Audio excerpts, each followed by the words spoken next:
Hello student, in this lecture we have discussed about the zero field splitting. In last lecture we have discussed about the hyperfine splitting. Now in this lecture we have discussed about the zero field splitting.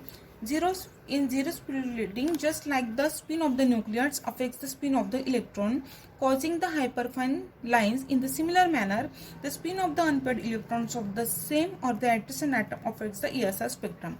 देखो इसका meaning क्या होता है. It is very simple.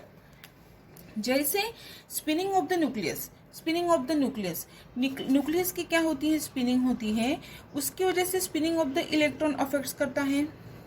Okay, वैसे ही उसकी वजह से क्या होता है, जब स्पिनिंग ऑफ द न्यूक्लियस की वजह से spinning of the electron affect होता है, उसकी वजह से हमें हाइपरफाइन स्प्लिटिंग मिलती है. ठीक है, हाइपरफाइन लाइंस मिलती हैं. वैसे ही सेम मैनर में जब अनपेड इलेक्ट्रॉन की स्पिनिंग होती है तो क्या अफेक्ट करता है, मतलब unpaid electrons of the same atom और द एडजेसेंट एटम की यदि स्पिनिंग होती है तो हमें क्या मिलता है, ESR स्पेक्ट्रम मिलता है. ओके, ये उसे हम क्या बोलते हैं, जीरो फील्ड स्प्लिटिंग बोलते हैं. इन अदर मैनर हम देखेंगे कि जीरो फील्ड स्प्लिटिंग कैसे डिस्क्राइब की है. When two unpaired electron of the same atom और the adjacent atom of the diatomic molecule, the spinning motion of this electron influence each other and causes the zero field splitting which result in the EPR spectrum. Okay, देखो जो हमने ऊपर अभी discuss किया है वही हमने वही बात ये नीचे बोल रहे हैं कि क्या, when two unpaired electrons of the same atom और एडजेसेंट एटम की, मतलब सेम एटम के या उसके बाजू वाले एडजेसेंट एटम के यदि टू अनपेड इलेक्ट्रॉन्स,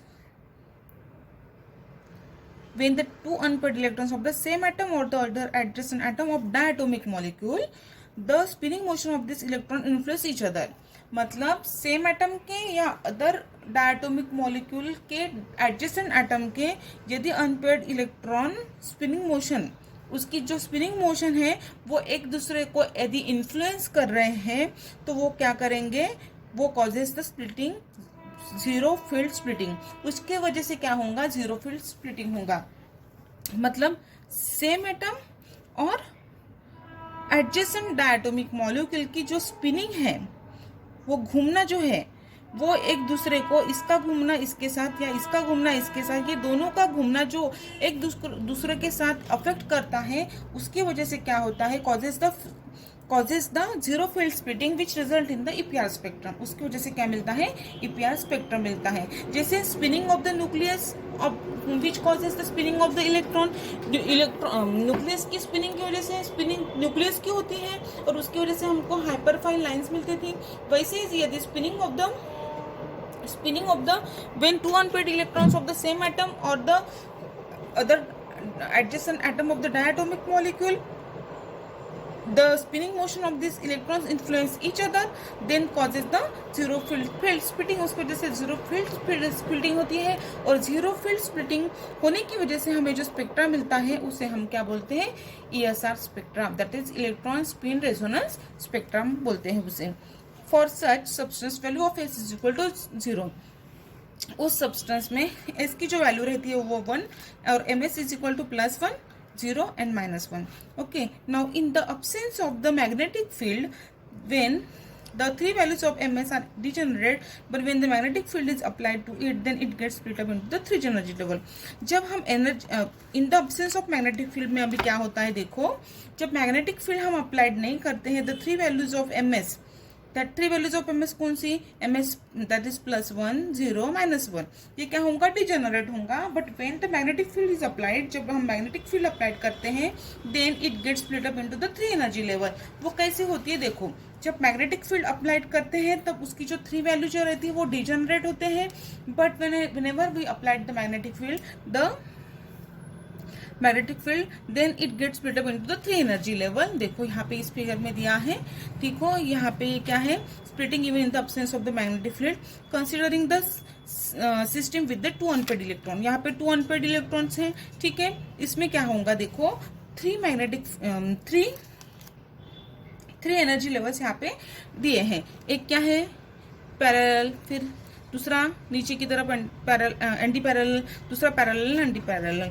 मतलब S is equal to parallel में s इज इक्वल टू +1 और एंटी पैरेलल में s इज इक्वल टू -4 और ये क्या है parallel antiparallel where s is equal to 0. Okay, when considering the three mass system with the 2 unpaired electrons, the 3 combination are possible. 3 combination यहाँ पे दिए हैं.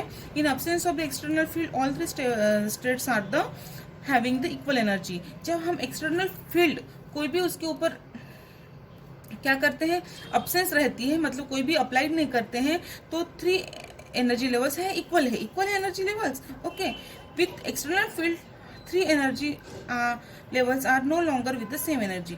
जब एक्सटर्नल फील्ड अप्लाइड करते हैं तो उसकी जो सेम एनर्जी थी वो सेम एनर्जी रहेगी क्या, नहीं, वो उसमें कुछ ना कुछ डिफरेंसेस आएंगे.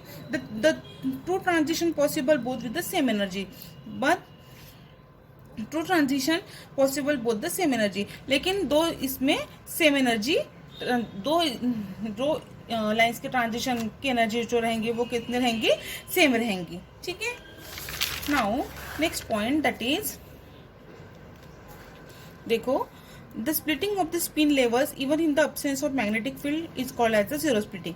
बराबर है, जब हम मैग्नेटिक फील्ड प्रोड्यूस करेंगे तो कुछ ना कुछ हमें एनर्जी लेवल मिलेंगी, उसमें कुछ एनर्जी लेवल डिफरेंस मिलेगा. लेकिन the splitting of the spin levels even in the absence of magnetic field जो रहेंगी, स्प्लिटिंग मतलब स्प्लिटिंग यदि हो रही है स्पिनिंग होने के बाद, ठीक है, इन अब्सेंस ऑफ मैग्नेटिक फील्ड, मतलब कोई भी मैग्नेटिक फील्ड हम उसके ऊपर अप्लाई नहीं कर रहे हैं, तो उसे हम क्या बोलेंगे, zero field splitting. Okay, now occurs mainly in the transition. अब ये जीरो फील्ड जो स्प्लिटिंग रहती है वो जनरली ट्रांजिशन मेटल कॉम्प्लेक्सेस में क्या होती है, पाई जाती है. Where there are the more than the 1 unpaired electron, जहाँ पे मोर देन 1 अनपेयर्ड इलेक्ट्रॉन्स होते हैं वहाँ पे removes the degeneracy of the transition and more transition are observed than the expected in the presence of the external magnetic field. देखो, removes the degeneracy of the transition and more transition are observed than expected in the presence of external magnetic field. जब हम external magnetic field देते हैं तब उसकी वजह से क्या होता है, एक तो degeneracy of transition रिमूव हो जाती है और मोर ट्रांजिशन और ऑब्जर्व, एक तो ज़्यादा ट्रांजिशन ऑब्जर्व होता है या डिजेनरेसी जो रहती है that is EO is equal to 0, तब हमें वो दिखाई देती है in presence of the external magnetic field. Fine structure in ESR spectrum is obtain. जब हमें जीरो फील्ड स्प्लिटिंग होती है तब जो स्पेक्ट्रम मिलता है, जो ESR स्पेक्ट्रम मिलता है, वो कैसे रहता है, फाइन रहता है. Okay, this is now what the zero field splitting. Now next topic that is the cramp degeneracy. इसमें क्या है, देखो, शॉर्ट है, बहुत छोटा है, हो जाता है. As the number of the unpaired electron increases from 0 to 1. जब number of electron 0 to 1 unpaired electron increase होता है, that is ZFS, means zero field splitting occurs.